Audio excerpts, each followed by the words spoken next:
Welcome in. Welcome in, everybody.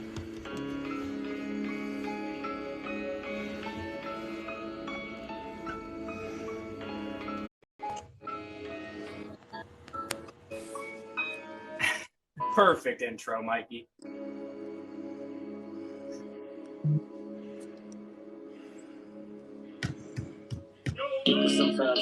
Right? I had to.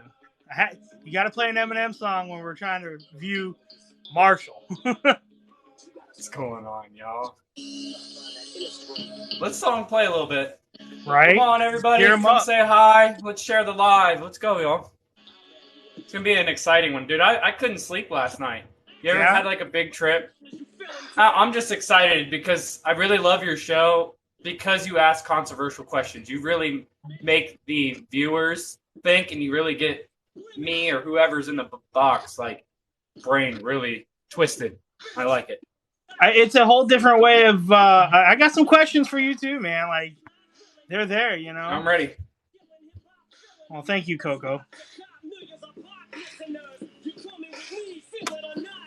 Yeah, here we are. We are interviewing, just giving everyone a few minutes just to get in here, get this paranormal interview underway. For anyone, thank you for the gifts. Thank you for the shares. Thank you for the likes, everybody. Your new video? Bro. My new video. You could have cut it. Point, dude. You could have made the edit a tad better there when you like freaked out, but it was pretty funny. I think you do more of them. I liked it. That took me like 15 minutes to do. It was pretty cool. Yeah, dude. Those What's up, Heather? We'll get into it. Right. Got a lot of it was pretty cool because like they've been pressuring me to do that video for like a long time, for months and months and months. Do you have a mirror you can walk through? Have you seen the ones where guys are like holding their phone like this and they're walk past the mirror and then they change every time? I think you could do it. It totally fits you. Right. I'm trying to stay away from like the trendy videos. I'll do them every now and then. I don't mind. But I want to stay away from it because it does. I understand sometimes it can kill the algorithm, but I'm going to put some up there just to be fun. But I got to stick to my content of storytelling. Yeah, well, look at me, man. I went from paranormal to storytelling to whatever the hell you want to call my videos now. Yeah. Facts. Yeah, I guess. So let's get it started. Let me turn this off. Pause.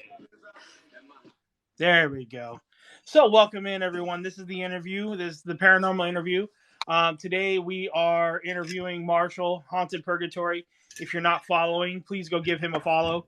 And today we're going to be doing an interview with him. We're going to be interviewing him and getting to know him a little bit better and seeing how deep we can dive in the mind of Marshall.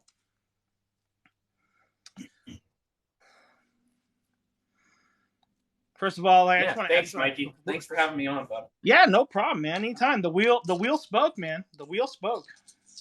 Not me. I was totally joking never me. too. Before you spin that wheel last week, I was like, "Oh, it's gonna be me," and then it was like tick, tick, tick, tick. I was like, yep. Of course. I'm gonna take a line from Roman. It's not me. You know, he tells everybody it's not me. It's my telescope. Well, it's not me. It's the wheel. Oh, thank you. Appreciate that. And so like the wheels on the bus go round. Yep, definitely. So we're gonna get into this real quick. We're just gonna jump right in it. Let's go. When did you say I want to do paranormal investigations? My son was born October 1st. So by the end of that week, October 7th, I think I downloaded this app. October 4th was my 1 year opening this app. Oh, wow. And believe it or not, the first person I opened the app to was Howie. Howie. He was walking through the fucking woods, and I was like, that was the first thing. I didn't scroll. I made an account, and that was the first thing that popped up on TikTok. And I was like, what's this? You know, it's 2:00 in the morning at the hospital. My wife's asleep. The baby's asleep. You know, she's still under monitoring because she had a C-section and stuff. But I saw that, and I was like, this is kind of interesting. Well, I hadn't done any work to the house yet, and we'll get into why, most of the house, but I started doing work on the house about that time, and that's when I started noticing some strange things. Okay. So I'll leave it there because there's more. I could go on for 30 minutes about one question. Yeah, it's very easy to do it sometimes. And we'll get back to it, I feel. Yeah, I'm sure we will. Like it'll go around and around before we get all the answers. So honestly, to answer your question perfectly though is right around October 10th, October 7th, somewhere in that time frame is where I was like, I might document what's going on in my house, but yeah. We'll talk. We'll talk in a little bit more on it. So is that why you wanted to investigate? Because you were getting that stuff in your house before that happened?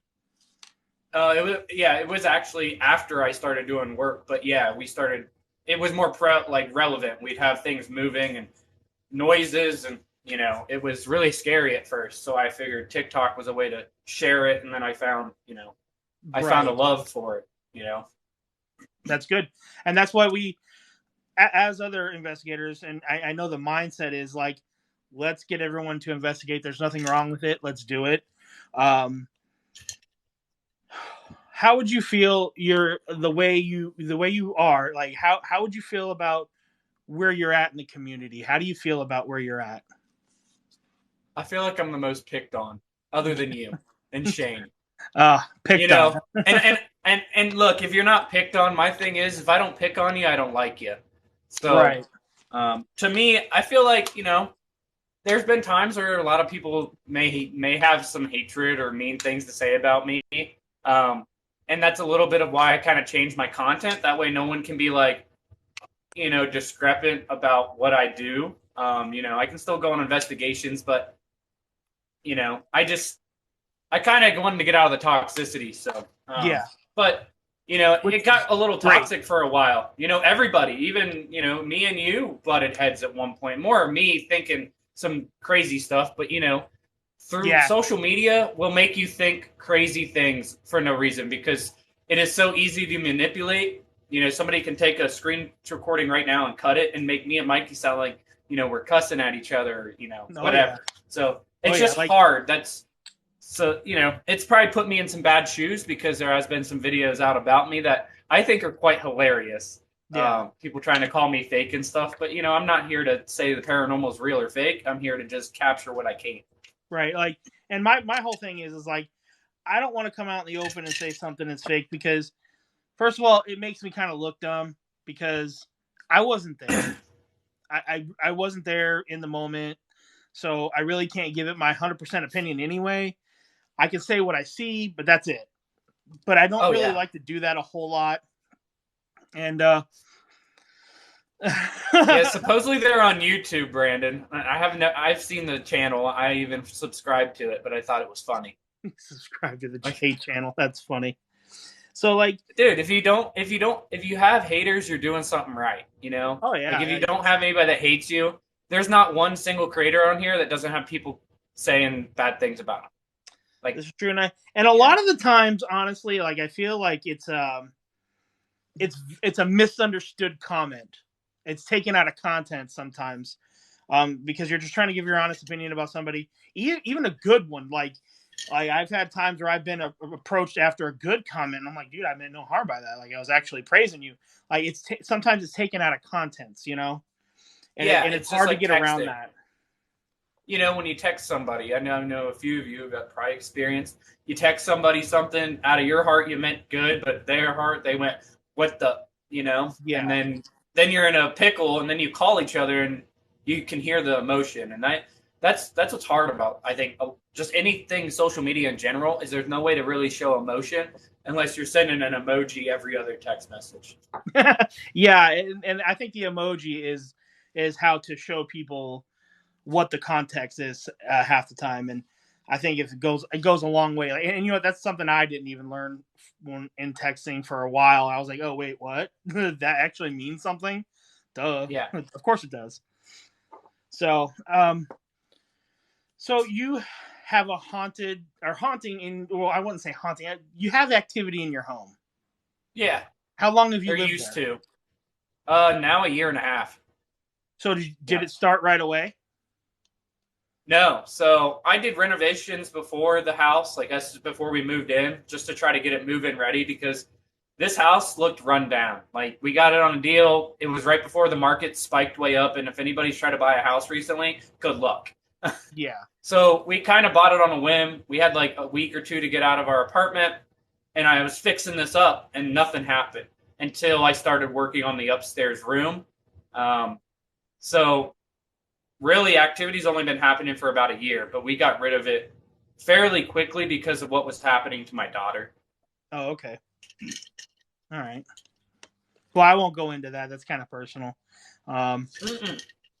Totally can. So with my daughter, the reason I wanted to get into paranormal is because one night I was sitting on the couch watching Howie walk through the woods, and my daughter started speaking. Like she stood straight up in her bed, like I mean straight up, arms to her sides, eyes were closed, and her head was kind of tilted back, like she was looking up, and just started mumbling. And I was like, is this like what is going on? You know, like from my perspective, I've only seen horror movies and what I had seen on TikTok here and there. So I'm like, and I went and told my wife after I woke her up because I grabbed my daughter and like held her and I'm like, hey, honey, are you okay? Like, is she having a nightmare? Maybe she was night walking or sleepwalking. Right. But we've never noticed that before, ever, like at all. We've lived in 4 different apartments before this house and never had that happen. Okay. So yeah, that's what kind of drew me into doing the paranormal, documenting it, and then it made me want to get rid of it very fast. I mean, the haunting really only. We had a shaman. His name's Hertzman. He's very controversial, but he really helped me. He does know his things, and I shout out, I love him. I love every psychic and medium on here. But he was the one who just had happened to work on my case here, and they sent me a bunch of crystals and stuff, and I was really skeptical. You know, I was still naive, very new at this stuff, but the one thing I did have happen was I physically watched my wife's emotions change one day when I was messing around with some equipment up in the bedroom, and I had somebody that is knowledgeable but not knowledgeable enough like to help someone. They really were trying to hurt me, and I didn't know that. And she ended up walking up in there, and something attached to her or something happened because her skin went completely white, pale faced, and people that were in the live saw this. And I'm sure I still have it somewhere, but you know, her emotions went from I'm fine and happy to crying and sad, and then she went and vomited a bunch. And Hearst like hopped in the box, we kicked the other guy out, and then Hurstman like was speaking, you know, to them, saying a prayer and stuff, and my wife went from crying, like freaking out to calm within a few minutes, and we staged and we did all kinds of crazy stuff, but. Right. That then was a confirm to me that something is in this house that is malevolent of some sort that was hurting people.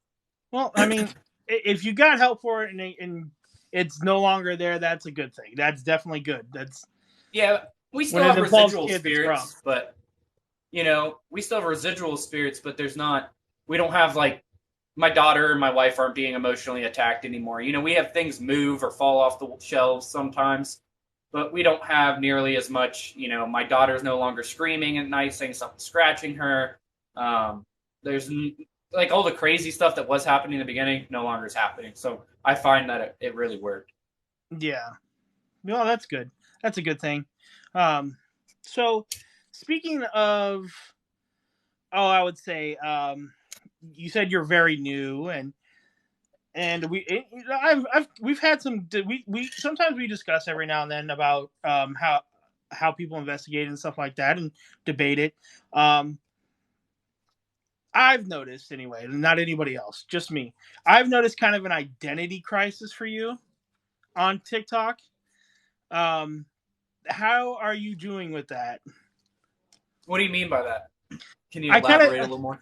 Yeah, because when you investigate and talk, like sometimes I'll see you kind of take on different personalities of different investigators that I've seen, and I think you're just trying to find your way is what it is, and not knowing doing it. I feel like that's what it is, but I also like to mess around. Like, you know, when I was at Rhodes Hotel, half of the time we were dancing around, having fun. You know, a real good thing Brandon taught me is to have fun on ghost hunts. Don't always take it so seriously. So Right. and we did that, and activity kind of spiked. Now, was it appropriate? Probably not, given we were jamming out to like 50s music, like Frank Sinatra, and like dancing around like we were at a ball, but we were having fun. And I've seen that more and more lately, and I'm liking it. That's why I'm kind of being like, okay. Like before, when you first started out, I saw it was rough. Like it was you were dry, just trying man. to find it. It was really was rough and dry. Yeah, and now you're starting to come into your own, and I see it. Just do you have any more plans of trying to do that more and be original? Yeah, I'm having more fun, just trying to have more fun. But I also am going to still take things from investigators here and there that I've worked with. Just for instance, I like to walk around a lot, and I believe that is a lot of influence by Kalani, just because the few times I have been with him, he does such a good job at telling the history, and that's something I'm really drawn to in the paranormal, especially like going to a place that does have history and the history. It's really cool to be able to tell the story as you're walking through these places. So I like to take things here and there. Now I'm not going to be like, oh, I'm going to use Barry's idea and use all his challenges, but I might use one or two here and there, because they're really good. They're great ideas. Oh, of course they are. And I like to take some from everybody. That's something that I'm not trying to imitate or make people look bad or anything. I'm just using it as let me see what happens. That they do and they get activity. Why can't I try it? Because if it's just like Estes, like everybody does Estes type deal. So just trying to normalize it, I guess. Yeah. I know. Trust me, I know all about the Estes method. I do. I definitely do. I have yet to see anybody try Estes with a Ouija board other than me, though. Because it's not really the actual way to do it. It's you can definitely would be a variation of it. But the traditional way of Estes method is 2 people in a room, one blindfolded and noise cancellation headphones with an SB7, in the earphones, and the other person asking questions. That's their traditional way of doing it. What we've seen and what we've adapted to because of social media is we will phone in a friend to do it. We'll do that. We've done that. That's a variation of it, but it's still the same thing. And the Ouija board doing that, yeah, that's definitely a variation of it that hasn't been seen yet, I think. Yeah, and I've done it only to draw more energy. They say a spirit board is a way to draw spirits in for them to come communicate. Well, if I have my SB7, which mine looks a lot different, and I can get equipment if you want me to show it. No, you're good. You're good. But mine just looks a little different. It does the same thing as an SB7. It's got an antenna. You plug an aux cord into it. You plug it in your ears, and you got a dial that changes the frequency. So it goes from 80 blips a minute to 170 or 180 or something like that. So right. It does the same thing. Now I really want to get an SB7, but I'm broke. Like, not gonna lie. Yeah, no. Equipment has always been expensive and quite almost kind of boys and their toys kind of thing. It is what it is with that one. I don't think we're going to get around that unless somebody comes along and saying, hey, enough is enough. Stop selling $20 pieces of equipment for $200. So until that happens, it's not going to change. So with that being said, like what's your location that you've had that's absolutely unequivocally you were just afraid to even go back in? The DeWitt Mansion. It's only been investigated by me. And the reason is because I was there. It's in the middle of a farm field. There's no other houses around for like a mile. No lights. Just me. And man, the smallest things in that house would scare the crap out of me. And I don't know the history a whole bunch. I know it was a stagecoach stop at one point. I know the previous owner's dad passed away there just on hospice, just old age, passed away. But, man, something about an old abandoned 1800s house just... Yeah, those are fun. Sinks me in, I didn't have anybody else there. So, like, for whatever reason, if a spirit did decide to attack me, like Dylan's case, where he got hit in the head and got a concussion. I think he got a concussion, right? When once that thing fell on him? I don't know. I know he got impaled once. Yeah, and when he got stabbed too, that was pretty crazy. You know, it's just scary going by yourself, and that adds to the amount of emotion, I feel like. Yeah, it does. And he went back to that location once, and it was more like, I think for that, it was kind of unfinished business for him because of what had happened. And not only that, but like, if you really think about it, when he bled at that location, his blood is in that location. Like, yeah, that's a pretty intense emotion and connection he's probably going to have with that place for quite some time. Oh yeah. So so for your future, what do you have planned for your future in TikTok and investigating? So I'm still gonna do investigating just here and there. It's still fun. That's part of my page, and a lot of it, as in content wise, I'm gonna try to stick to the facts videos only because it's really helping out over on YouTube. Okay. Most of my videos on YouTube, at least my short videos that I've posted, and I think I'm up to like 100 now or 150. Most of them are over 1,000, 2,000 views, you know, and when I get numbers like that over there, it really makes me want to push more to YouTube, but continue the same thing, because if the numbers are showing, you know, why stop and try to post something different? But I do like to still investigate. As in investigating, I'll go on, you know, trips with collabing with people. Probably just not be able to post as much and more base it on my fans to, you know, screenshot and post clips and whatnot. Because I don't have the time or the resources. I don't have a computer. I have 2 phones, and I got 2 kids, and I got a house to rebuild and take care of. So spending 5 hours reviewing 10 hours of footage and EVPs and stuff is just really hard on me. So as of TikTok content, it's going to be a lot of the facts videos. I'm going to try to really hold on to that and see if eventually maybe someone will pick up on it. For instance, a guy that I'm not personally friends, but we are friends on TikTok now, Goose, or Justin Newly Danger, the guy, he does, if you didn't, he goes, you know, he'll say a fact like I do, but then he'll say like, now you do. Like now you know it. Okay. And that's where I kind of got inspiration. So, his is like, now you do, but mine's, bet you didn't know that, just because I wanted my own slogan. So yeah, I'm just going to kind of stick to my facts videos, funny videos, and just TikTok is going to be a place for fun versus taking it so seriously all the time. Right. And I can understand that. Sometimes being taken too seriously can actually, and sometimes you don't know when you're doing it. Like I'll give people the credit for that. Like sometimes they don't even know because they're just so super focused and just tunnel vision on things, and they're like, "Oops, I forgot," just not having enough fun. So I can understand the whole fun aspect of things. Like you got to keep it lit. Try not to just be too sourpuss about it, I guess would be the words. Yeah. Well, and a lot of that was, this whole hate page about me and stuff, like, and a lot of it, I was seeing myself be too serious, and I'm like, screw it. Everybody wants to like make fun, poke jokes and this and that, or cuss people out how they investigate. I was like, no one will get it. You can watch it live. If you don't like it, don't watch it. That's kind of where I got. So, and the fact videos, I like to learn, and they make people smile a lot. A lot of people see them and just start laughing, and then they're like, why the hell is this guy on my screen telling me about some fact that somewhat, is the same kind of thing? I try to stick to, if it's about a bug, I try to find a fact about a bug, or right. a soda, or whatever the hell. I just try to have fun with it. So there you go. So when you're investigating, what's your best tactic that you like to use that works for you?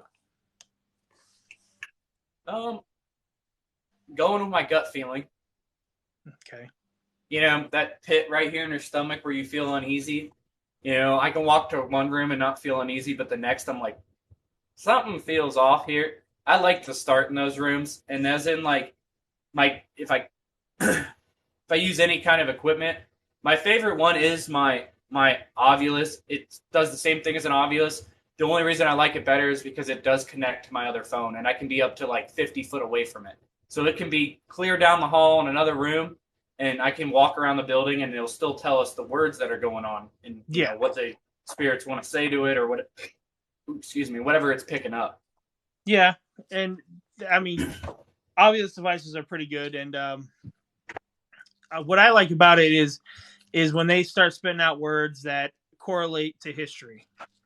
Oh yeah, definitely. To me, that's kind of solid evidence because those things don't know the history of said place you're taking it into. Yep.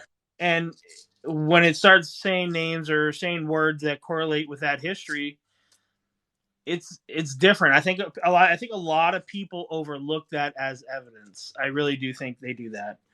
A lot of people are more worried about the lights and the flashes and the noises and stuff.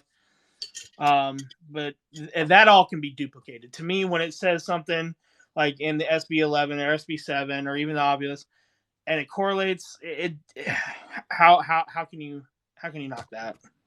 Yeah, I mean, we had the Ovilus say brothel like 3 or 4 times, and it even said another word I can't say on TikTok. But it was like, okay, how is this? It's sitting 12 rooms down, sitting on the second floor, completely away from us, but it's spitting out these words, and then it would spit out the name of the owner all the time, and he's lived there for 4 years now, 5 years now, so they obviously know him. And I'm like, what in the world?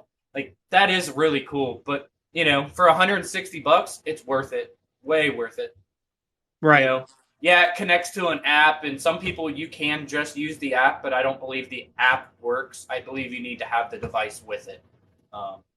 Because the device can do up to 10 modes. You can do even motion sensing and have words going on. You can do yes, no. You can do all kinds of really cool stuff on it. Yeah. I mean, and some of those are pretty good. Some of those are getting better as we've been seeing. Like, we've been seeing better apps coming out lately, but some people like them, some people don't. I think a lot of people rely on them for the viewers. Well, yeah, and the app is not like Necro or anything. It's not like GhostTube. It strictly is Bluetooth to the device. So whatever the device says, whatever the device is reading and EMFs and stuff, it will show it on the phone. There you go. You can just use the phone, but it's it's really nice to have. It's easy for you guys to read. You can hear it clearly. It's more for the viewers than myself.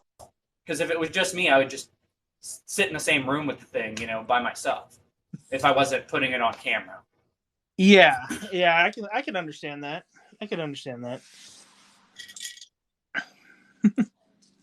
So, but if anybody wants to know, I can definitely do a device breakdown one day on my page if you guys want to know how it works and things like that. I think people would like to see that one day. That's an interesting, I don't know. I mean, to my knowledge, I haven't seen anyone else use that kind of a setup yet. To my knowledge, maybe there's a couple people in Australia that I've recommended to the maker of the devices, and they have one now. But they were using the app before they had the device, and I'm like, you need this device. Like, you really need this device. Because it really made it totally worth it.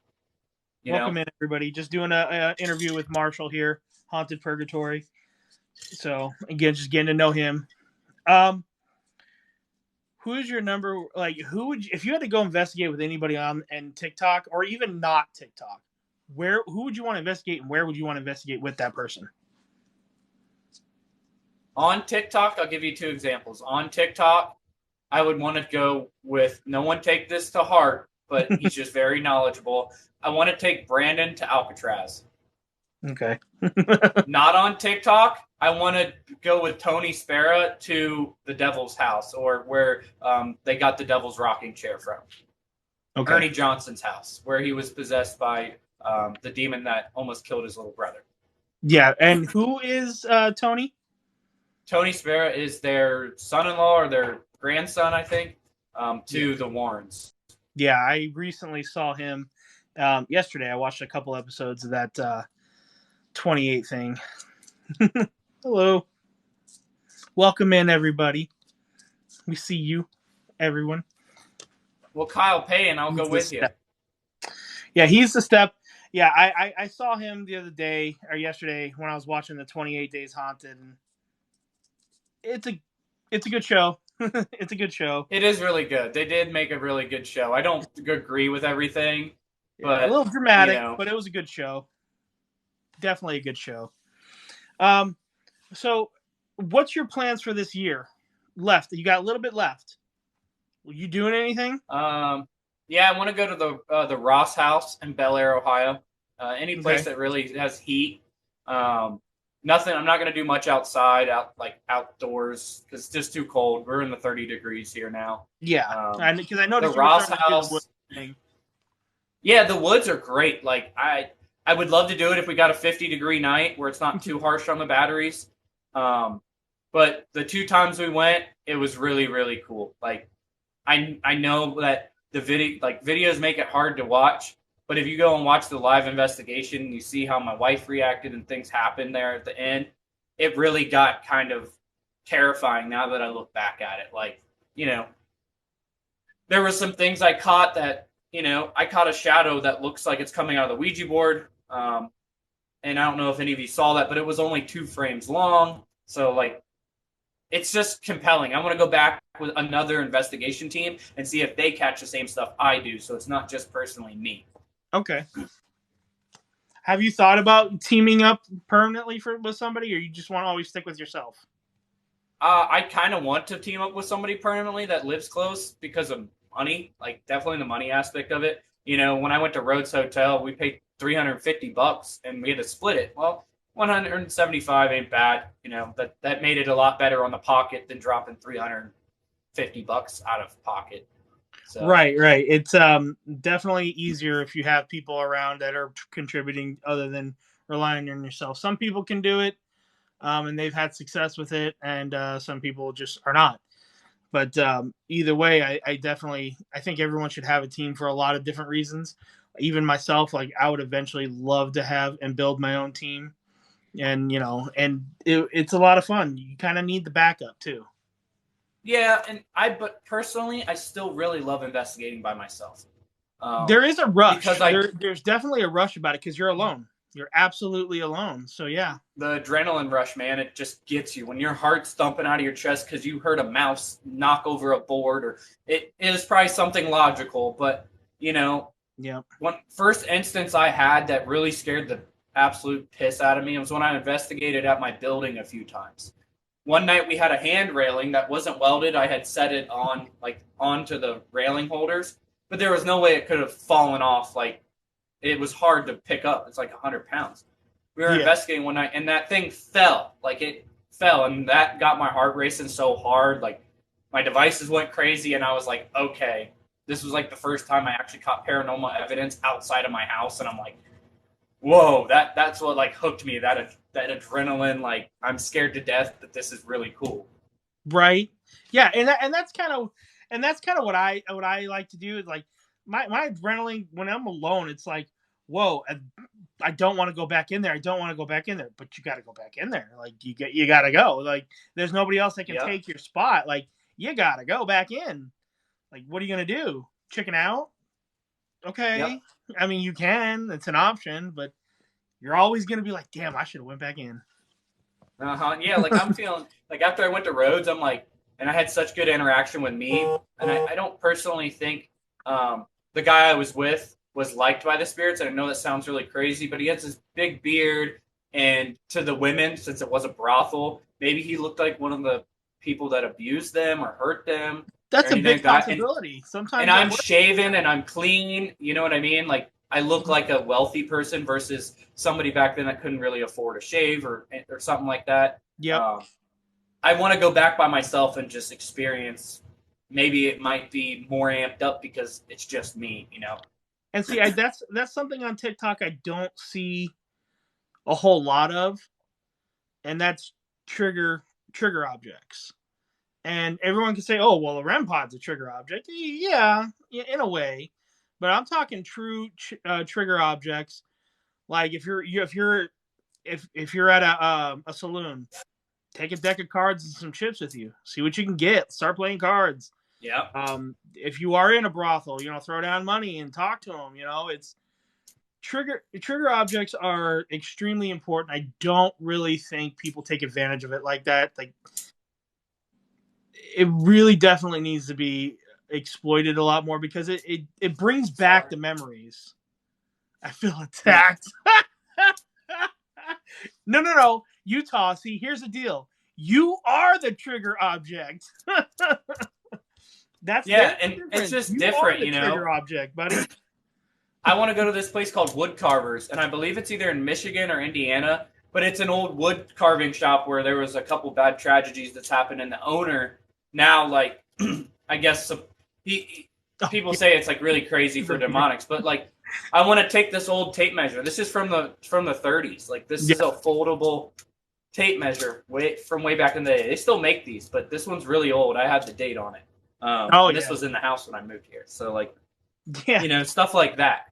And, that's what I'm saying. Like, I think... Keep talking. I got to grab a trigger. I think I'm going to start using trigger objects, too, when it comes down to investigating, rather than working on equipment that's expensive. And really, we can get really good responses with what we have with just the right trigger objects and a digital recorder. The only sad part about the digital recording for our fans on TikTok is they don't get to hear it like we do. Mm-hmm. It's very hard to get it to be clean and clear. Yeah, and even then, what I'm about to say is expensive gadgets. I did see one time, and I'd like to look into it more, of a digital recorder that plays in time, that you can also play it, and it'll digital record and it'll play at the same time of what's being picked up, so that way everyone can hear what's being put down on the digital recorder. Again, that's probably very expensive, but I think that would be well worth it. Definitely well worth it.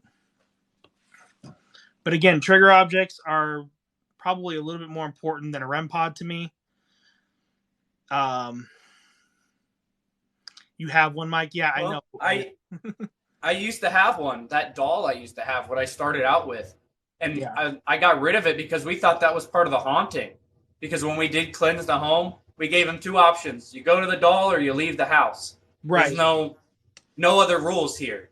And, we thought it was part of the issue. And we did have some really crazy stuff happen after we got rid of it. I caught that weird-looking photo that's really controversial. Some people say it's a spirit. To me, I believe it's a spirit in my backyard. Looks like the doll, about roughly the same size as the doll. So, like, to me, it's something I had to get rid of, but it was a really good trigger item, especially for places with kids. Like at Post Town, I had great evidence with it. Any other place that I went before that with the doll or children had good evidence with it. Right.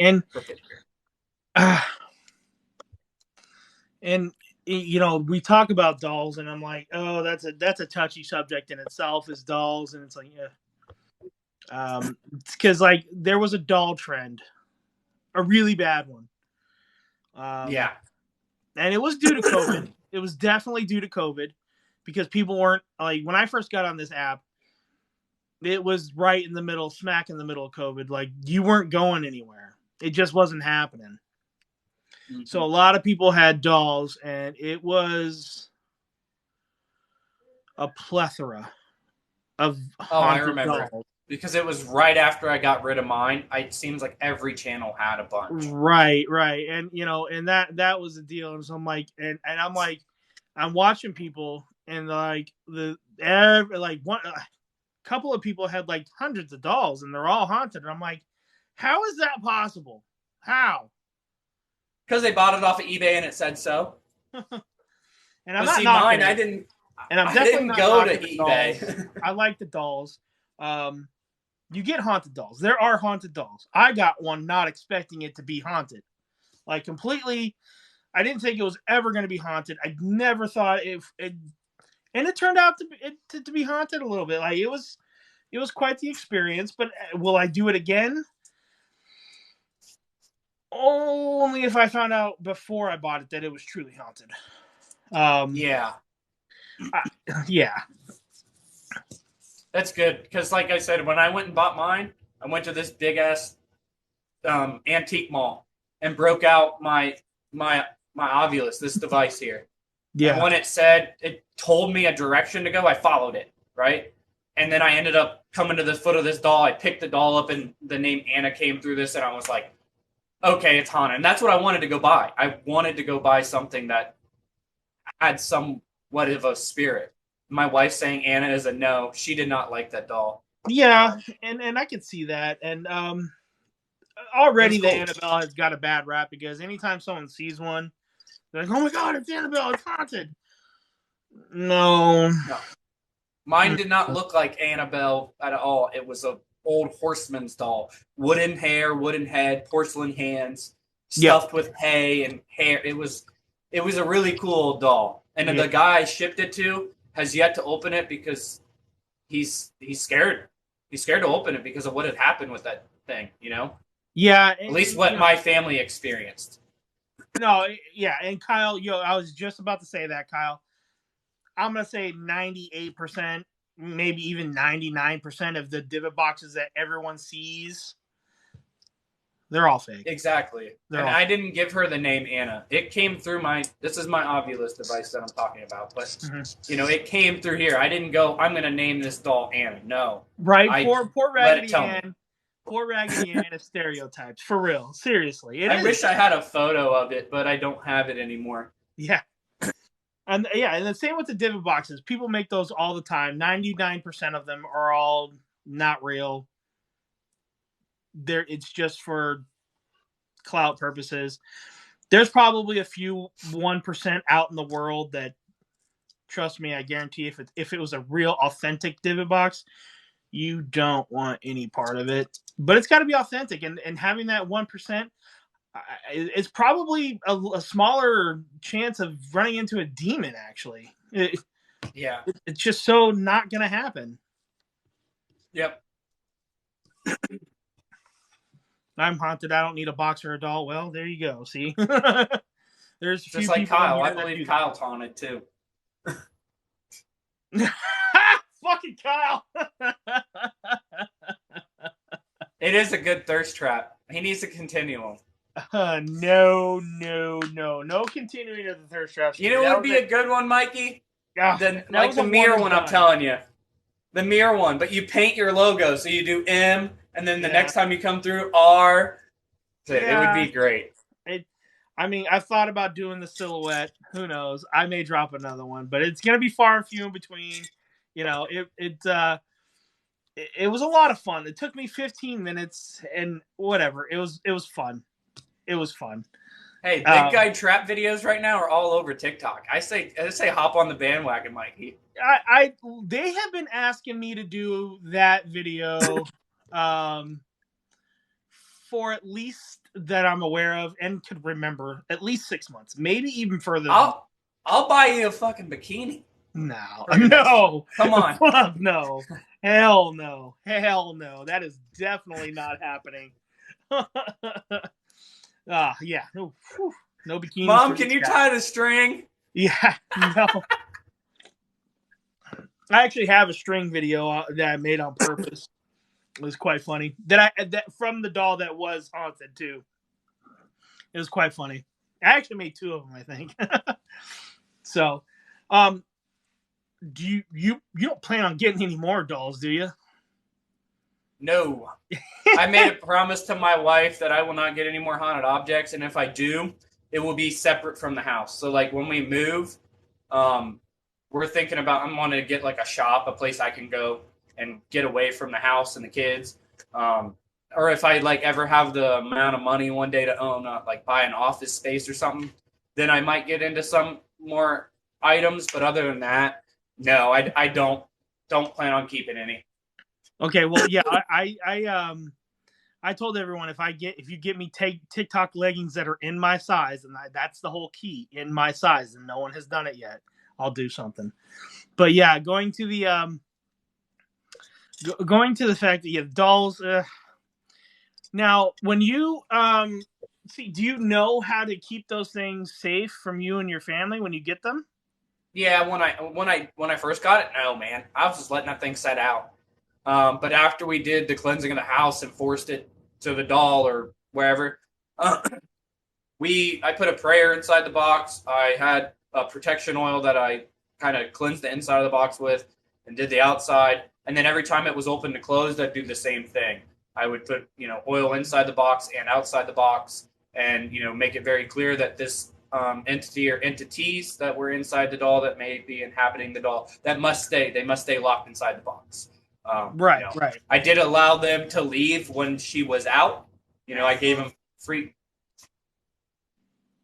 I'm sorry. I don't know if anybody else heard that. I'm looking to make sure it was the cat. Yeah, we still have a spirit that, like I said, a mimic. The other day we were talking mimics, but you'll hear what sounds like a little girl. It's really strange. And it's not the cat. He's not down here. He'd be at my feet, but I don't see him.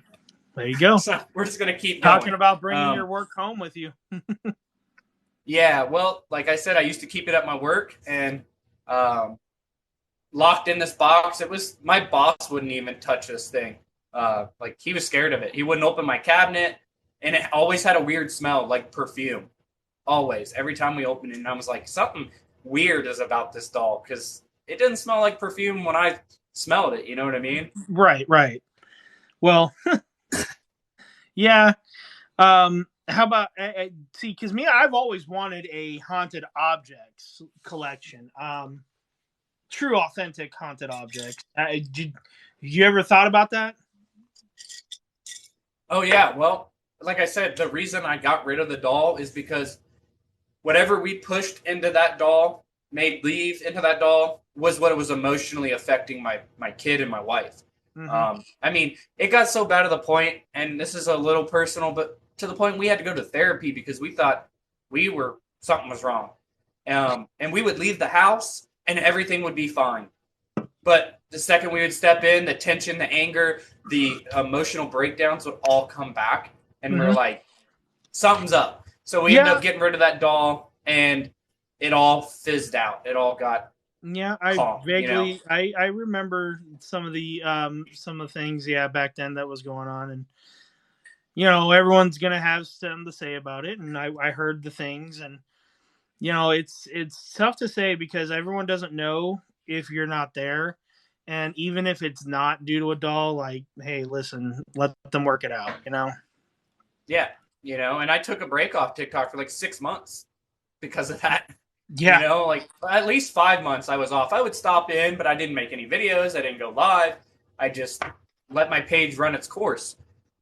Well, and, it definitely has seemed like you've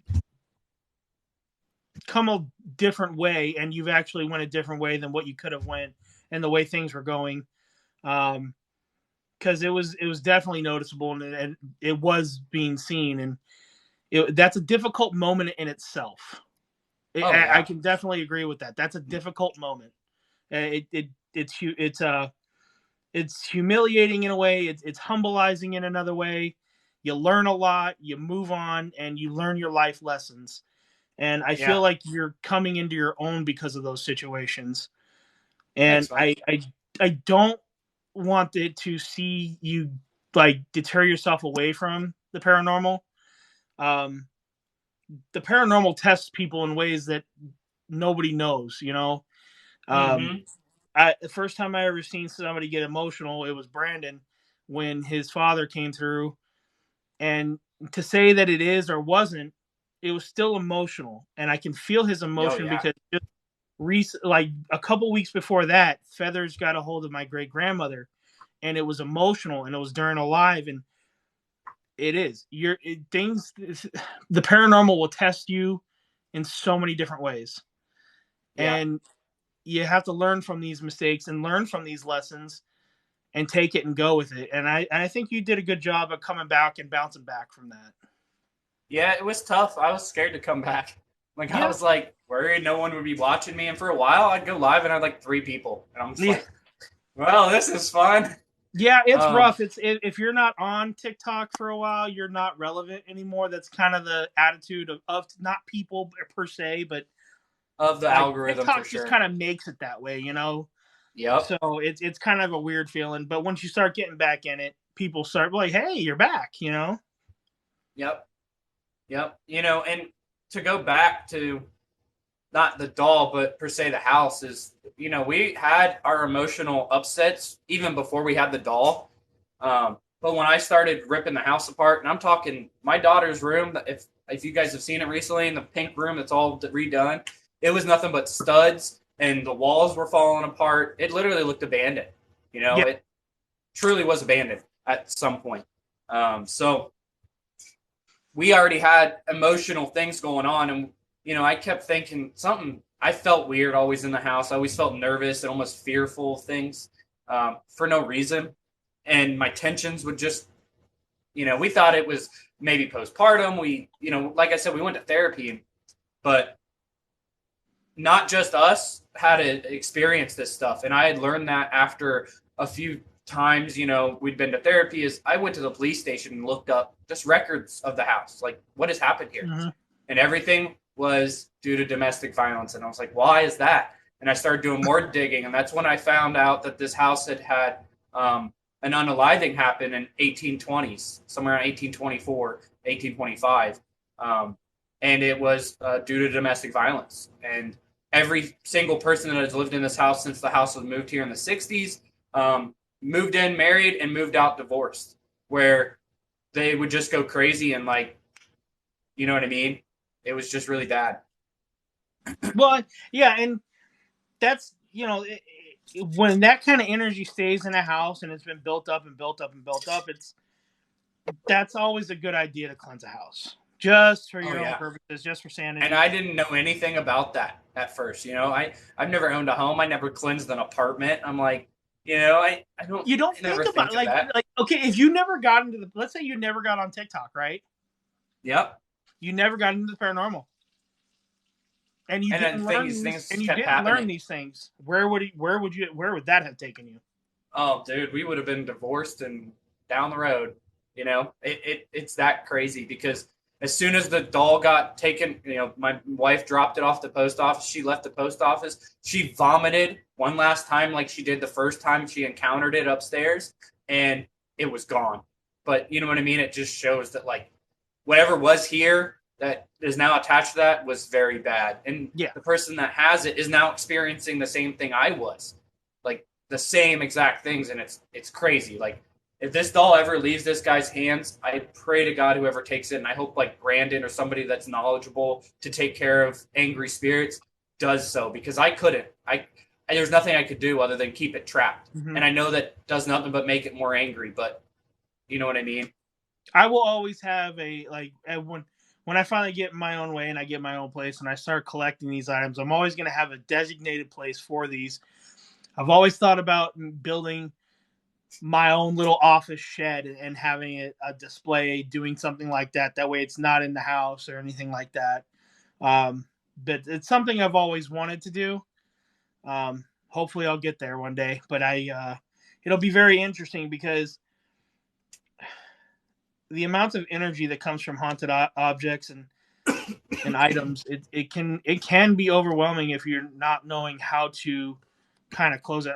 My main teacher was Feathers from Angel. She's been my teacher for about how to cleanse things and how to just kind of keep it fucking at bay so it doesn't get out of hand. So yeah, she's been a lot of help, and I still recommend her to anybody. If you still have anything like that, I recommend you talk to her. She is amazing. She will help you. I follow her. I think she follows me. Yeah, she will help, and she knows what she's doing, and she's very awesome at what she does. Yeah, I don't mind the mimic. At least if I want to investigate here at the house when it's too cold out, I still have some activity. Now, this spirit here is not mean. It's a playful spirit of what I believe is one of the little girls that was here unalived. And, I think the reason the activity really spiked is because that room specifically was the room that the father tried to get rid of the evidence. There was a huge fire, never reported in documents. I could tell it was an Amish home, so it never was. It made the news because it made the paper back then because of the scenario of it.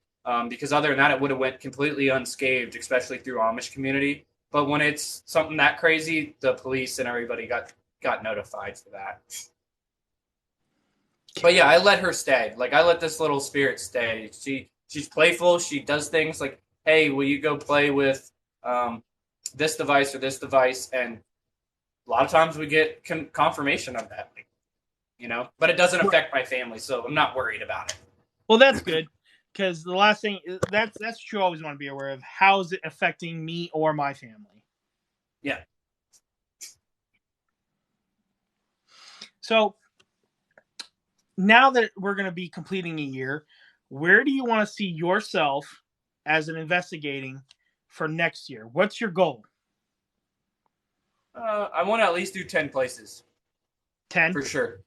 10. Like that's my goal. And whether it's the DeWitt Mansion, an hour, no, not even an hour, like 30 minutes down the road, or it's all the way across the United States somewhere, or even Australia. I've talked about going to Australia. If flights drop down, like go below where I can afford it, where it's reasonable, I'm doing it. I don't even care if there's 16 layovers. I'm going because I think that would be a once in a lifetime experience. Yeah.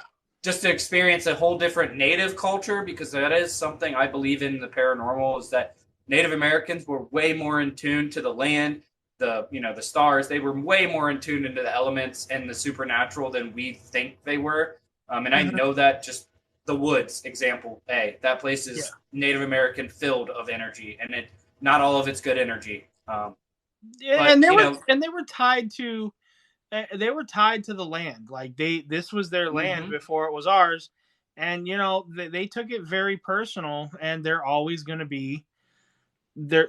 They'll have that feeling, and they have the right to have that. You got to respect it, though. You got to respect it, because if you don't, man, it can get pretty bad. Because we know a guy. We know a guy. The Australian tribes, though, there was a tribe in Australia, and I don't know how long ago, but there was a cannibal tribe, and I always thought that'd be really cool to go and investigate. Like, let's go to where their stomping grounds were, and not be provocative, but go there and be like, find out maybe why they were eating humans. Maybe that was the only food they could find. Maybe it was a spiritual practice they did. I know it sounds crazy, but no, that goes along with their spiritual deities and how they did their thing. And maybe it was back, and that's a rough terrain to begin with. That terrain itself is very wild and rough, and maybe you're right. Maybe they had no other choice. Maybe that was all there was. Nobody knows why those tribes do those kind of things, other than you'd have to have been there and know. Yep, exactly. So, is that where you want to investigate? Because you've brought up Australia a few times. Yeah, Australia is definitely like on my top 5 places, and I don't know exactly where in Australia, but I know it sounds crazy that a United States guy has a ton of Australian followers, but I do. No, we all do, actually. 60% of mine are from Australia, and they're great people, and I just think it would be cool to experience a new culture other than the United States. Right. Yeah. Right, and that's like a lot of people have like destinations they want to go to that are not in the U.S. Mine is Japan and Canada.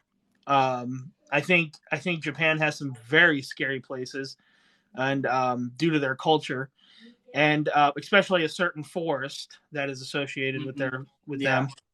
But Canada, I don't think gets exploited enough, where I think it would be great to go there and investigate, because I don't think a whole lot of people investigate up there a lot. I don't see very many.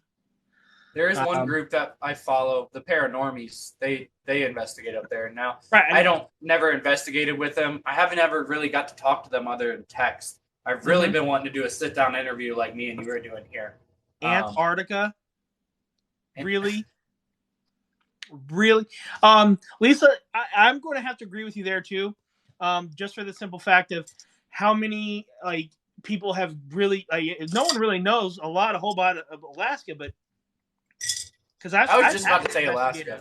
I've had investigators tell me, "Oh, there's nothing in Alaska." No, you're wrong. Actually, there's a lot of people that go crazy because of the seclusion in Alaska. They've done darkness, and they've done some shit. Let's say, because the way the small towns work in Alaska is they'll have people living on the outskirts of town, and then they'll have people that are in the town, right? So population is probably like 50. I remember a town that I saw on on a show, just one of the Alaska shows that they have on Alaskan State Discovery. Troopers or something. No, it was this. It was more like a homesteading thing of how to live in Alaska, and it was just all about this one community.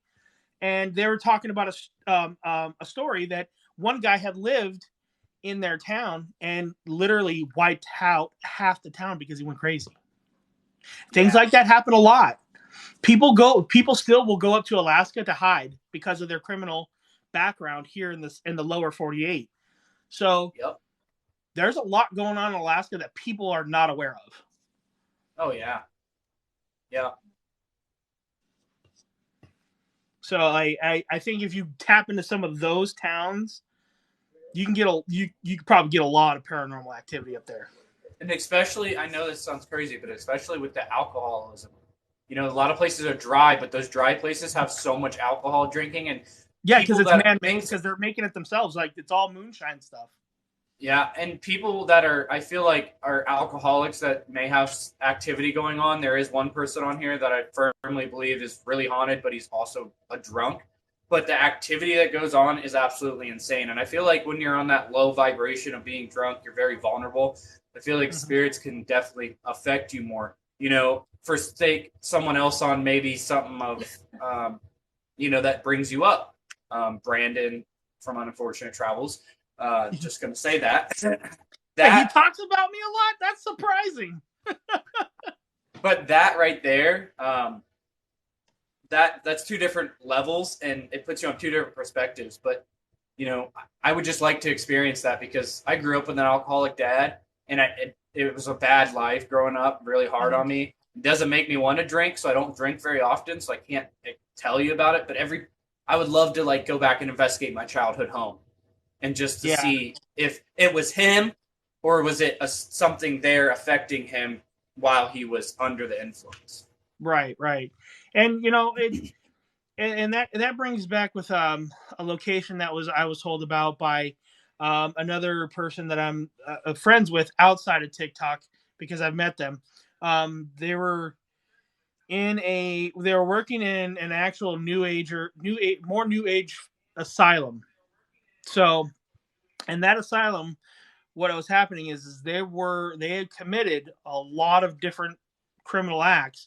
And what happened was they could not be sentenced to jail because of their mental aspect. And now they were sent to this facility, and this facility had a major problem of paranormal activity, and it was scary to go into because you're having all these people that are not being tried in Washington, and they went to this asylum in Washington, and now it's just all these people and energies, and it's crazy. And I would love to go there and actually check that out. Oh yeah, for sure.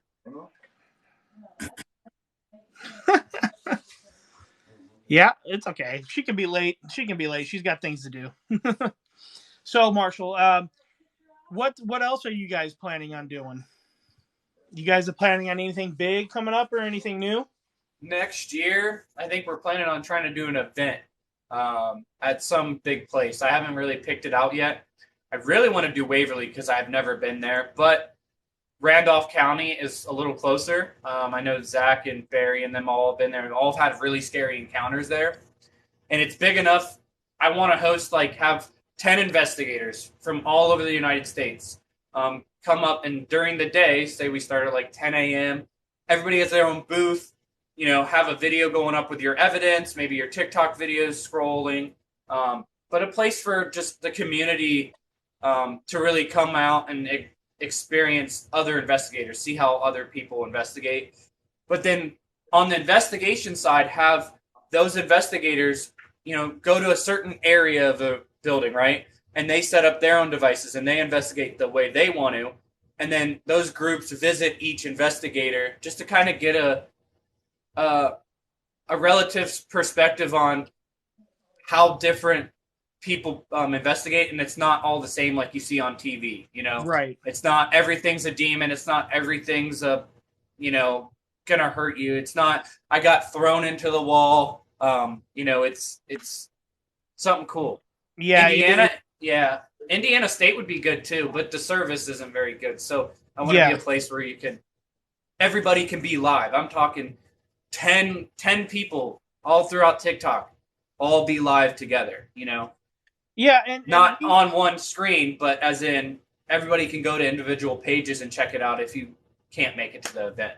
Yeah, no, and that would be fun because we always tried to tap into stuff like that when we were trying to collab with one another. Me and Feathers had the idea.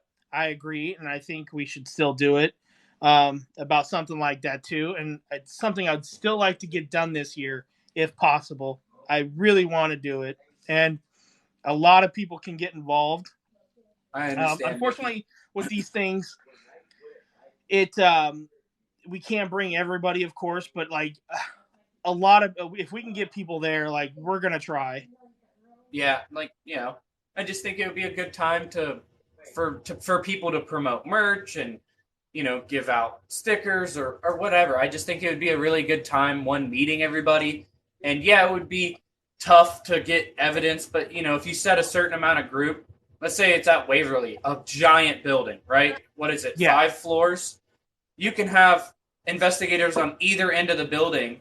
There's 10 rooms there where you can kind of hear people, but the noise, yes and no, you would hear other people, but at the same time, the visual or SDs or whatever you got going on is still going to amaze people that have never had the opportunity to go in like Waverly or Randolph at night versus the day. Everybody can go in a place during the day and you can feel things, but you're not going to, you know what I mean? You're not going to get, I don't know. We normally investigate at night, so. Yeah, I mean, do you think there's a difference between night and day? No, not technically an activity as much, but I feel like you're more vulnerable at night and you are going to have that fear of I'm in the dark and I heard something behind me. And, I think the spirits feed on that. So I feel like you get a little more activity at night versus during the day. And then right. Versus them wanting to come out and actually show themselves. Maybe they are scared. Maybe they are fearful of being seen, so-called seen, right? So maybe at night it's a little easier for them to travel. If they are like a shadow, right? Yeah. And I'm not here, I'm invisible, and there's just a shadow.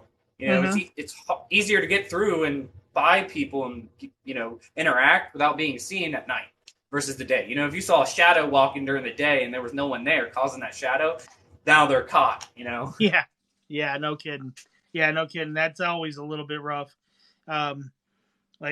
I think I remember one time I tried to almost catch an apparition and I wasn't looking at it, and I was looking at the apparition, but I didn't get my phone out in time, and it was regret it every time. Let's see here, hang on, just looking at some stuff, notes. So thanks, Toby. Do you ever plan on going with any of the other crews, like Unfortunate Travels? Yeah, I'd love to go with everybody. Anybody and everybody. Like, I really would like to go with Shane to the DeWitt Mansion. It's free. It's close. And I really enjoy Shane's way of investigating. He's very funny. And I think he brings something very good to the table. Versus, let's say, somebody that's super serious, like Sean Austin. I know he's like a celebrity or what, but he's always super serious, like very. I've never seen him joke around on an investigation. I don't watch him a whole bunch, but it's taboo to joke around. Professional, maybe. Yeah. He's more professional. Yeah. It's to keep in the mindset of basically having respect for the dead. I think that's kind of the mentality, what it is and why it is. Professionalism goes a long way. I think people just don't want to offend anybody else is why people get serious. Yeah. Exactly. Everyone wants to be taken seriously. So, like, I think at the end of the day, like, it's kind of a double-edged sword to be serious and be joking around. Me, I don't care. You get what you get with me. And that's just all there is to it. Like, I'm still taking it seriously, but I'm not going to stop cracking jokes. That's just not who I am. I do take it very seriously, though, when it's time to get serious. There's a time and a place for it. And if you start getting If you start getting spirits that are saying some funny stuff, roll with it. But if you start getting spirits to say, "Listen, I'm gonna jack you up" or this or that, it's time to get a little bit more serious and like put on that serious card and be like, "All right, okay." You got to transition right, and you're rolling with it, man. If they're saying things that's making funny, like, "Oh, really? Did I just hear that?" You're like, why do you still have to take it seriously? You know, that's just if they can joke, why can't I joke? Shit. As above, as below, Mikey. Right. But I think more or less for someone like Mr. Austin, it's going to be like he's on shows, he's looked at, it's all professionalism for him. So I can understand that. If I was ever approached that way too, that's probably the attitude I'd eventually end up having too, because you're constantly getting looked at that point. You're in the public eye. Yeah, and so now you have to adjust your attitude, kind of, so to speak, because you're trying to be taken serious by, because there's in paranormal, there is a degree of different levels of where you're going to be and how you're going to get there. And to me right now, I think some of us and a lot of us are still starting out and we're just right there at the bottom and we're trying to work our way up. And as you get more and more, you're going to have to change that. Oh yeah. You know, I even went to the extent of reading like books that are controversial, but they've helped me learn. Like I read the book of Enoch, or a lot of it, not all of it, but you know, and that book's like really controversial to like some people, but I did it to learn things, you know, and then you know, I feel like it's helped me out a little bit with dealing with things that I didn't know how to deal with. Hang on. So.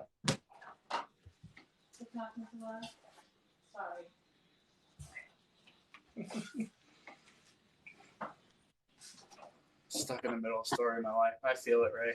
All right, go ahead. But yeah, that's like I said, I just feel like reading biblical texts from different cultures or different views has really helped with the spiritual realm. You know, it may only be 1,000 years old, but you know, 1,000 years ago, they didn't have all technology at the tip of their fingers. They had to rely on the stars, the moon, the sun.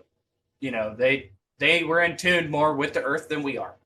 Yeah, they definitely had. I think the intuition for them was a lit more legit. I'm not saying ours isn't, but I think people of back in the day, like were like years ago, 17, 18, 1600s, even way further than that. 500, you know, AD. Yeah. And they didn't have anything ruining their. Like they didn't have technology ruining things. They didn't have people, like they didn't have the politics ruining things. They didn't have a whole lot of this mess that we have now. You know what I mean? Yeah. And exactly, more natural instincts because that's all they had.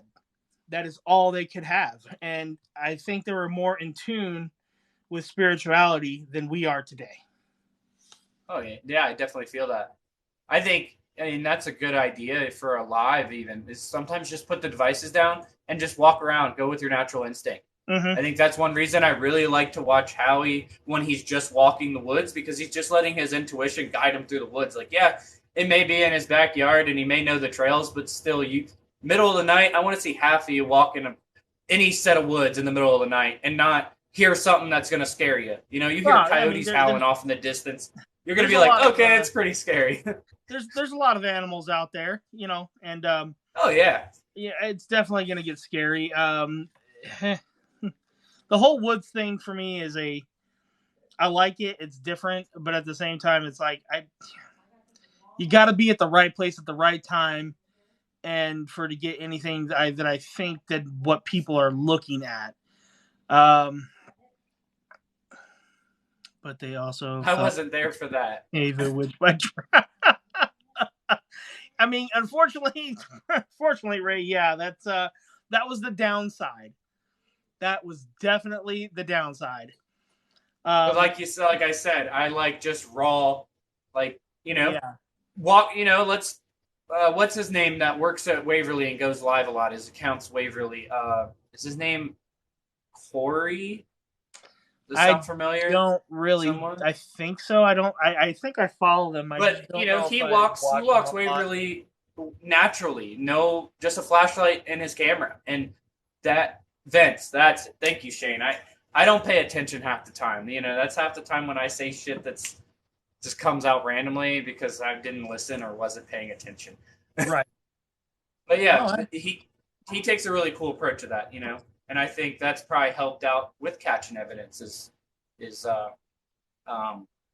sometimes follow your natural instinct, your gut instinct. Yeah, definitely.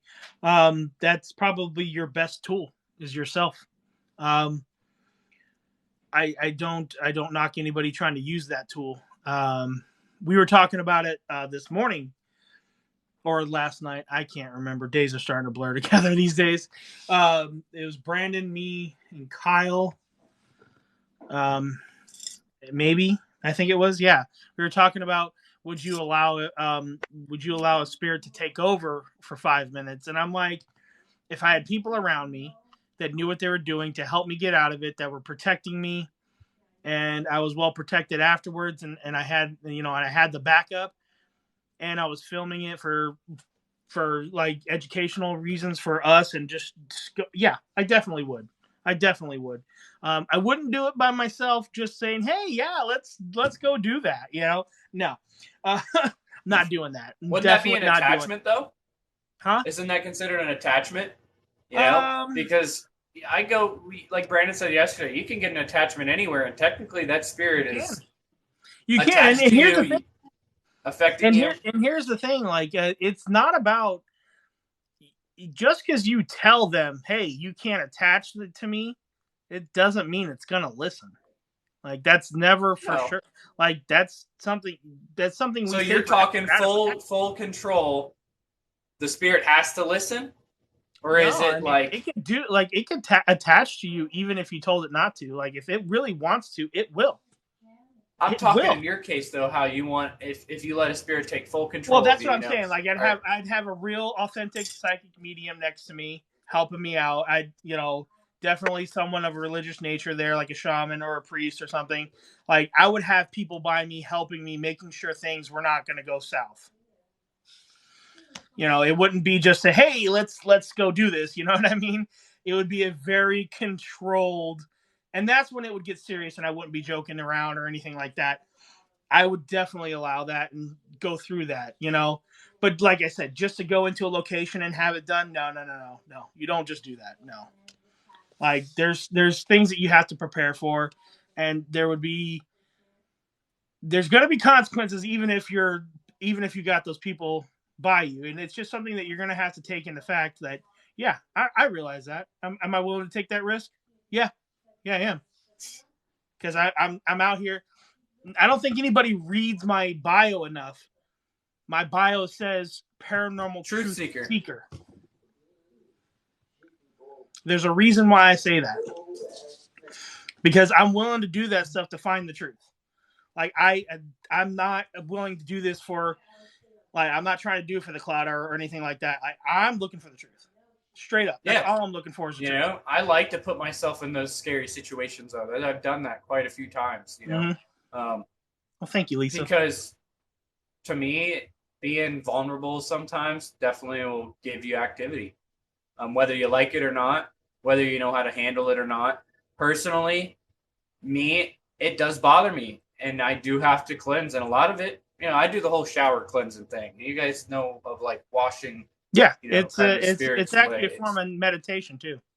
So, you know, that's what I do after an investigation. But I still get drained. You know, I'm still drained a few days later. I don't even go live. I don't hop in the box. I'm quiet. I'm short with my family because it affects you no matter where you go. Yep. So it does. And this is kind of the one profession. I wouldn't say profession because, yeah, some people it is a profession. Other people it's a hobby. But this is one of those things where you're gonna eventually take it home with you, even though you think you're not. You're gonna. It's gonna happen. Yeah. You're gonna bring it home with you. And that's one of those things where I struggled with for so long, trying to become what I want to become. I literally struggled with that decision of, do I want to be an investigator? I'd probably say I'd struggled at least 10 years asking that question to myself. Yeah. I did. I wanted to do it so many times, but I'm like, I don't know if I'm prepared or want the consequences. Finally, I said, yeah, I do. I don't care. I'll fight it head on. Let's go for it. That's when I finally made the decision. I wish I would have made it sooner, though. I didn't know the consequences, so I got affected by it, and it is seen. And it was seen. Everybody was asking me, like, "Are you okay?" Like everything, and I'm we see it. Like we see it all. It was crazy. Guys. Like all the new up and comers that have never done this or don't know anything about it. We talk not bad, but we talk like I don't know if he's ready. Like is he gonna be okay? Like does he not know the consequences? It's and I battled through it, and I'm here. Yeah, I'm now. It is one of those things where we don't mind. Like I say it time and time again, we don't mind people going and investigating. We just want people to do it smart. Mm-hmm. I think Brandon has said it many times before. Start off at a cemetery. Yeah. I tried the cemeteries, but I just don't. I don't know. I don't like cemeteries, and I don't like hospitals. Yeah, I think that's going to be a place. Cemetery's not for me. I've done it before, and I don't want to do it again. I just felt weird about it. I don't even like modern hospitals, man. That's like, if I have to go to a place that's a hospital, it's going to terrify me. I don't know why hospitals scare the crap out of me, but a weird fact is 175,000 people every year are by messed up surgeries. I don't know, man. This Brandon guy, he gives a lot of good advice. He used to teach a class about how to be a paranormal investigator. I think he just fell off, though. I don't know what happened to him.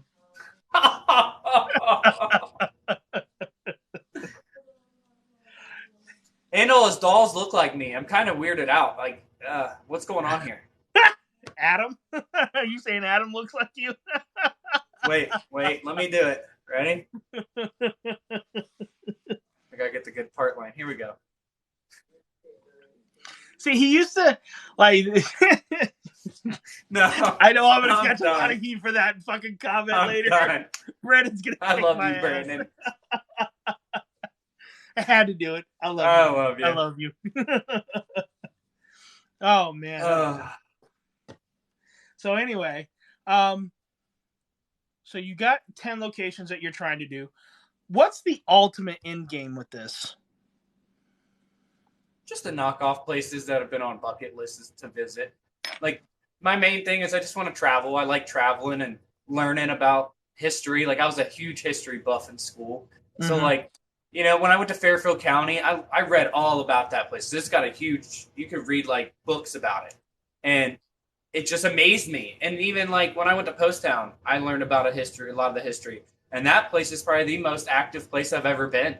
But it was all positive. Every time I've been there, it was positive. It was fun. And I really enjoyed being there. Yeah. So, So you don't plan on doing the whole I want to show thing? Not for you? No, I may do a podcast if I ever get big enough, but that's just because I like to talk. Yeah. I don't want to take this thing like big. My thing's on YouTube. I'm going to keep doing my shorts just because they make people smile. They're quick. They're catchy. And I'll grow with the algorithm as, I watch different things, maybe change it up, make it, there's always twists and twerks you can do to different videos. Even if you are copying someone's format or style, the great thing about TikTok is that, you have your own twist, your own spin on it. That makes it yours. It could be, you could say the same exact words as somebody else, but if you, dressed up differently or something like that, or even used a sound that's the same exact as 100 million, you can still have that one weird video go viral. And that, you got to stick with it and run with it. I'm doing mine because it's consistent. I'm getting consistently 1,000 views. That's not a lot, but 1,000 views is 1,000 views. It'll eventually, something will take off. Yeah, for me, that's great, and that's what I'm trying to accomplish. Dude, your thirst trap video is going to be crazy, Mikey. Did you see how many people were in here when you first started the live? You were at almost 280 people were in here. Yeah, that's normal, though, when you go live on it. Anytime you go live nowadays, you get that first initial boom, and that first 5 minutes is your chance to attract that. And when you're when it's these interview shows, it's really hard to keep them in. It's really hard to keep them in. That's why I'm still trying to develop a way with investigations to try and keep those people in. 647, Mike. Yeah. 647 on your thirst trap, man. Yeah, congrats, dude.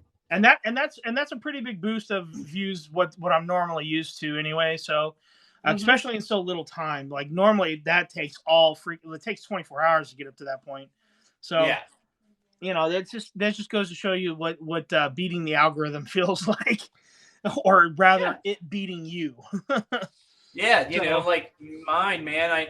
I stick to this, and I'm just gonna keep doing it, whether the algorithm likes it or not. For right now, I'm gonna stick with it until I see a change that I need to change. If I see something like my videos aren't doing the same on YouTube, then I'm gonna go ahead and change it up. I gotta change the style. I gotta change the way I turn the camera or look at it. I gotta make it interesting again. Yeah, because like when I bring back all 4 of you for the game show, I think since the game show is brand new, I think we'll see a lot more viewers come in there and stay involved in that, because that's going to be something that's kind of cool.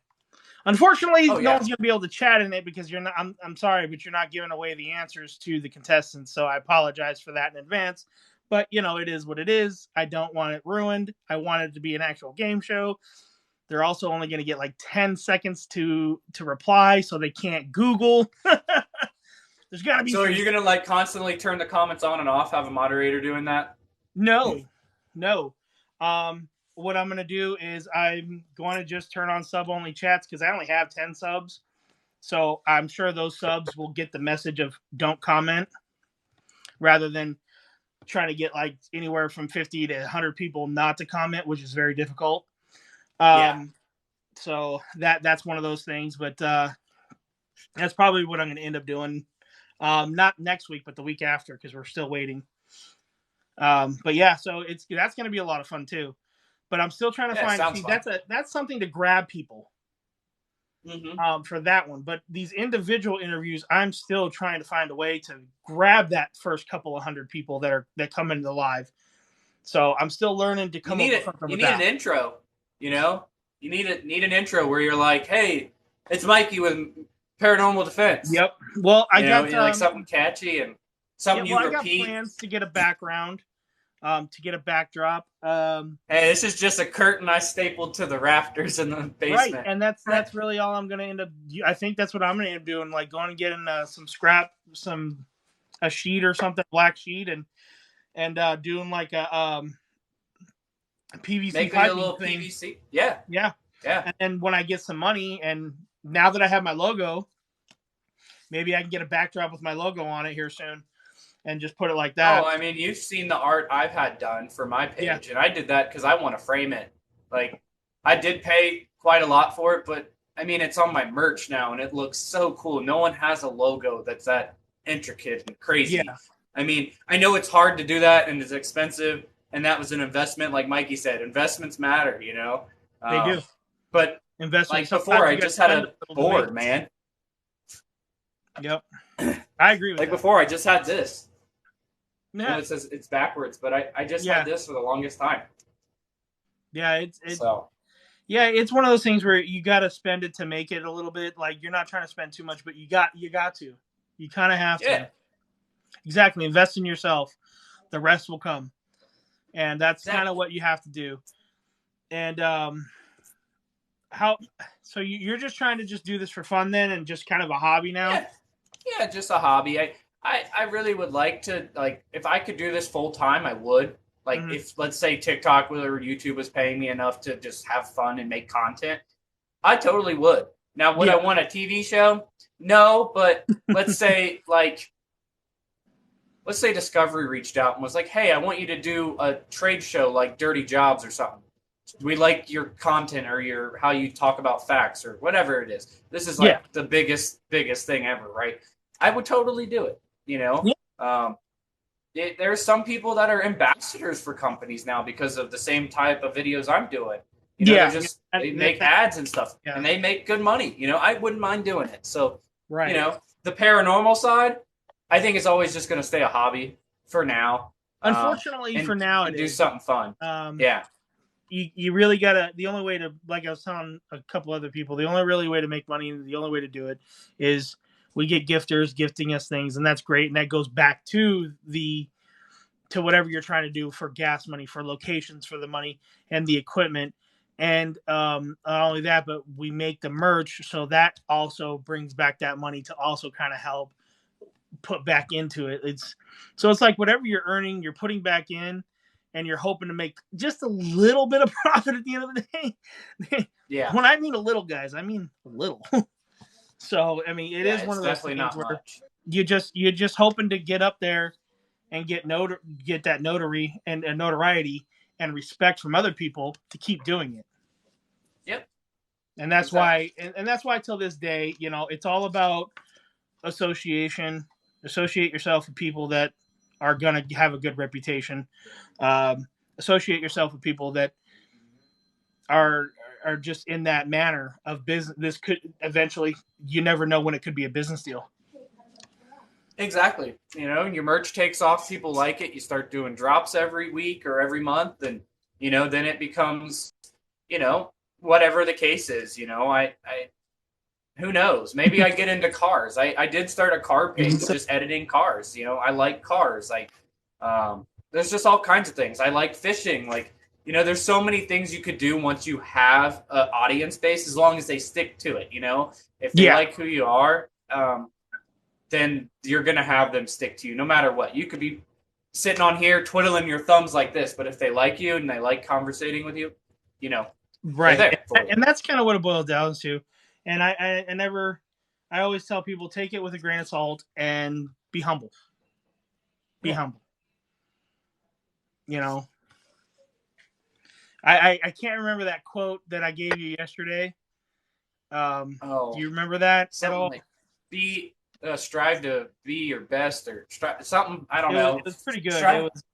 It was really good. It was a really good quote, and that kind of said it the most. You know, it's be who you become. Yeah, I think is what it said. Very short, very simple, and it just kind of said it out there. You know, and I think more people could do it. And Omar, I'm actually seeing you do things out there too that I know this is just like a hobby kind of deal, but stick to it, man. I see good things coming from you.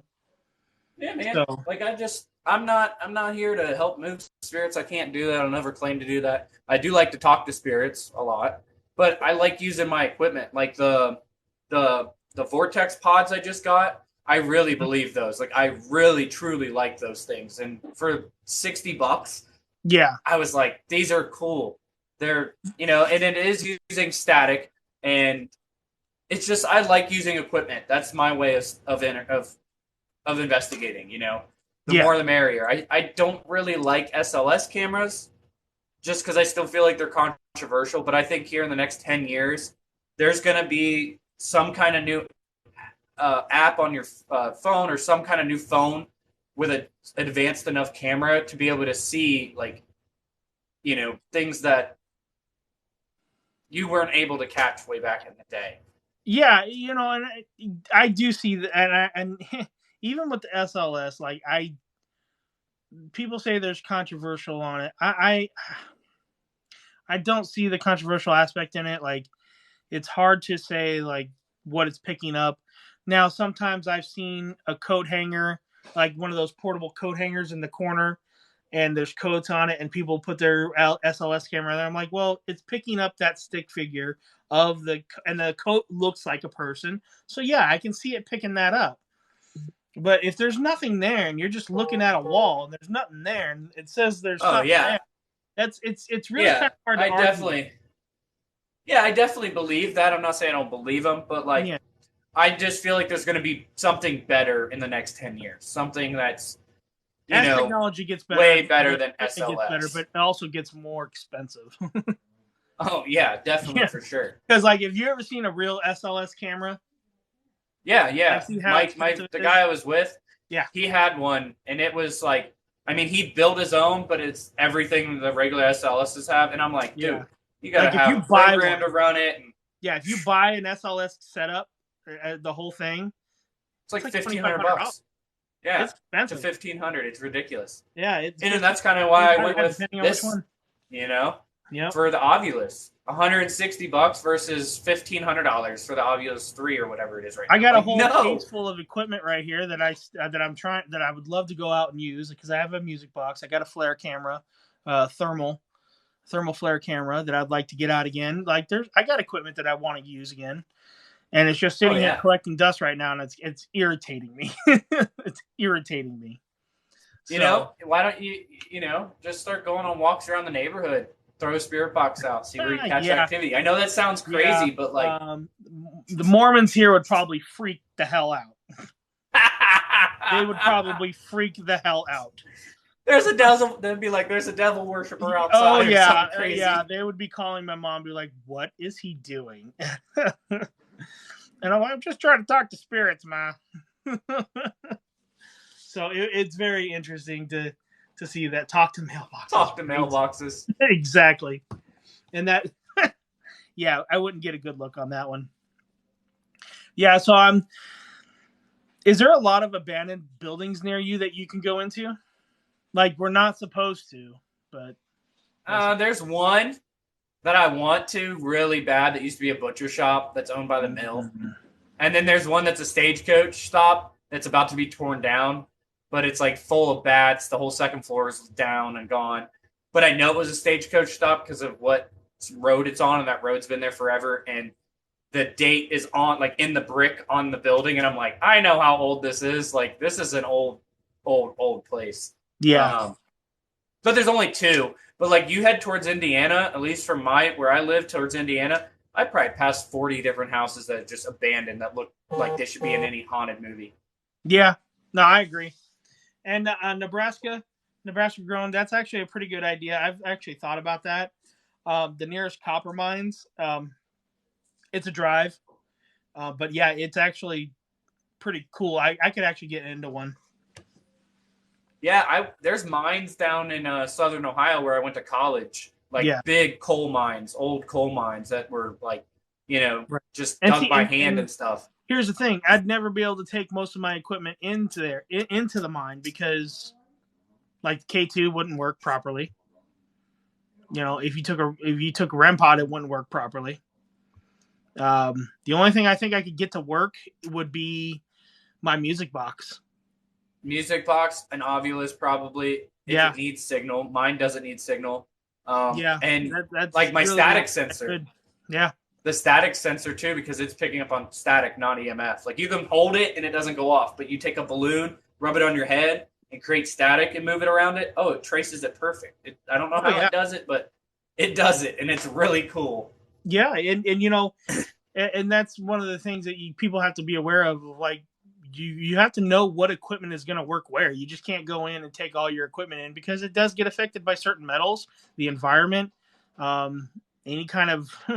Dude, the first time I saw a K2 go off because of metal, I was like, holy crap, what? This door handle? And it doesn't have any electric to it. But, I don't really use an EMF meter too much anymore because I do have a REM pod. I do have, my big static boxes that light up pretty colors. I do have a laser grid. Like, I just, I'm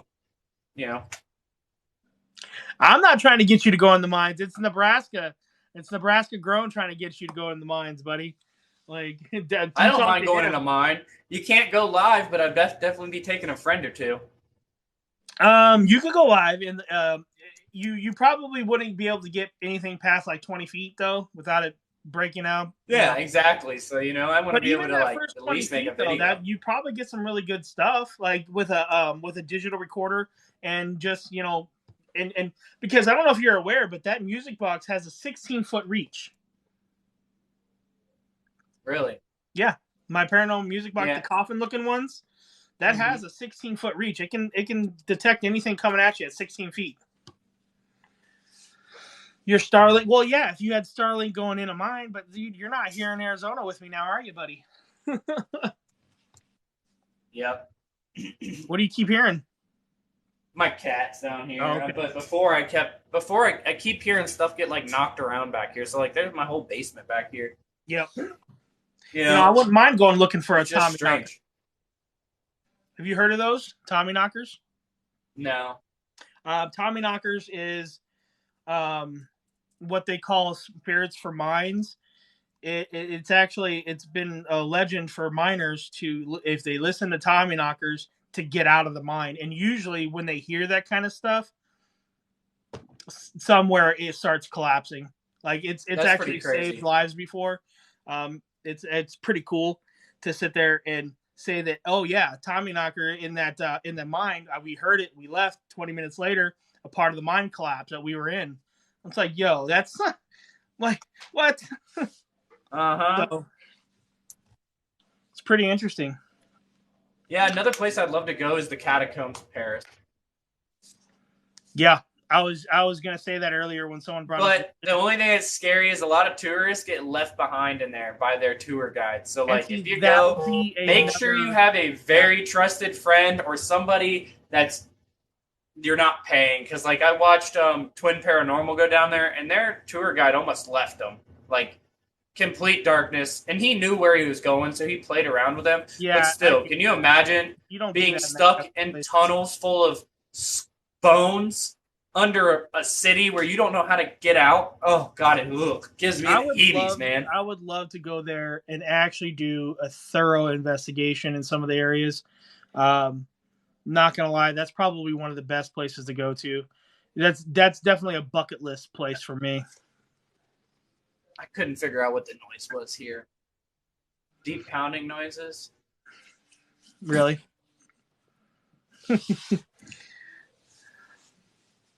So do you ever watch paranormal and things start happening? Actually, I have been affected once. Now, I don't know why. Maybe I just had a stomach bug and it just happened. But everyone's going to laugh, but I was watching Paranosis one night, okay? This was one of early days, like early days. This is really weird. They were at the fucking Anson Call house, right? And I'm like, it was when Kalani was there, which was strange. And I was watching Kalani, not so much Paranosis, but you could hear Vincent talking. Yeah. And I went and I was watching them. They walked up into this nursery room, and instantly I got sick. Like I ran to the bathroom and started puking my guts out for no reason. For no reason at all. I didn't feel sick until as soon as they walked into that room. And I just instantly felt sick. Yeah. And I went, it could have been coincidence, but to me, experience that yourself, it was like, blew my mind that like that just happened. Yeah. And, that brings the whole saying, I do not claim any negativity of this life to a whole different kind of meaning. That was one where, man, oh man, we definitely played around with people with that saying. I some people feel certain ways, and I know like they might be entertainment purposes, but sometimes I like watching that shit. You guys like watching Ghost Adventures? Same kind of thing. Yeah, I don't mind watching Paranosis for that reason. I know that they're entertainers, and that's what they are, and I respect them for being entertainers. And sometimes they may catch real evidence too. If you're playing with the paranormal, you're bound to catch some real stuff here and there. Even if it is just playing around and just doing entertainment stuff, yeah, you're eventually going to come across it because. I love Ghost Adventures. The stories and everything. Yeah. It's great. It's a good show. I respect the Ghost Adventures crew for what they've done for us to pave the way. I can't necessarily say that I like what they've done to locations and hyped it up too much. But just them going in and investigating and making a show popular, making it not so taboo in America, that's the part I respect. Yeah. Everything else is kind of whatever. It's whatever. We can't do nothing about it. But yeah, I would love to get a show one day. Like that's an ultimate goal for me. Because I love it, it's something I would definitely love to do. And I've always tried to say that this is where I start. This is not where I end. This is where I start. Mm-hmm. And hence why I'm doing the paranormal shows, because I want to see where everyone's head's at. I want to know what makes you tick and why you're trying to do what you're doing. Um, I know I'm going to eventually come across some controversial answers with this, and I'm expecting it, and I want it because it's going to happen. Oh, wrong one. So, I have no problem with anybody who says, no, I'm doing this just as a hobby, because you know what? If that's all you want to get out of it, that's all you want to get out of it, man. Yeah, it's fun. I do an adrenaline rush. You know, I like to try to post what I catch. You know, I've caught some things. The photo in my backyard is still the most compelling thing I've ever caught, because I've never caught a photo like that ever before. And I've tried to replicate it. I've even thrown the dog's frisbee out there and had the dog run in the photo. Nothing has matched that, because I firmly believe I've caught a spirit. And I know both iPhones and Android can do night mode photos. Yeah, it pulls in ambient light, but there was no full moon. The sky was full of clouds, so there was no light coming in, no lights on, and I catch something like that. I love doing that. That's pretty cool. You know, that's one photo I will have printed. I will have that printed. Oh, that'd be nice. That'd be nice. Yeah, I want it framed. I think it would be really cool. Yeah, I think it's a nice photo. I did see it. And then I hide it in the house before I leave, and then they can match it up and shit their pants. Oh, wow. And this is why realtors have to tell their new people, hey, this place might be haunted, because you left something in the walls. Dang it. I'll make a fake Dybbuk box. Oh, God. Please don't do that. Please don't do that. We've got enough of them already. I found a box of ashes, like a dog box of ashes with a date on it, when I first moved in the crawl, in the attic, when I tore the walls down. Did you put it back in the wall? No, I had a local shaman come out, not shaman, but a priest come out, and they did a ceremony, like a proper burial ceremony, and buried that fucking thing. So I don't know if it was a dog or what it was, but you know what? I didn't want it in the house. Hey, at least I didn't go throw it in the trash can, Mikey. Yeah, you could have done that. You could have done that. It was definitely an option, I guess. Yeah, wow. Because a lot of these older houses that were built back in the 1800s, it was tradition to leave their shoe in the wall for protection. I haven't found the shoe yet, but I mean, just look how old these beams are. There's square nails there, right there. Yeah, yeah, exactly. This place is old as dirt, dude. It was very common for that, though, to have a shoe left in the walls for protection. But any time that the shoe was ever disrupted has always been the case of a haunting that had a shoe in the walls. I've seen it. Not just on TV, but I've actually followed some paranormal groups that were in Massachusetts that had dealt with that very same thing, because it was older style houses, and they all said the same thing. If you see the shoe, put it the fuck back. It's for protection. You know, somebody says burial grounds. This house was moved here in the 60s. Before this, the Union Town, the town hall next to me, used to give out death certificates, and if, let's say, you didn't have family and you died at the corners, they'd print your death certificate and bury you right next to the town hall here. Yeah, my house, I took an old map, laid it over the new map, and my house sits dead smack backyard. It used to be the cemetery, or the house where I'm living. It used to have a cemetery, and that's probably why you're going to have more.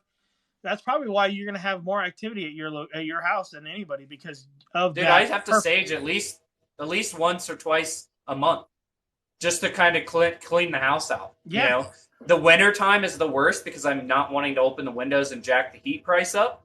But I got to do it to clear the house of smoke. You know, so the winter time, it builds up, gets worse, especially around the holidays.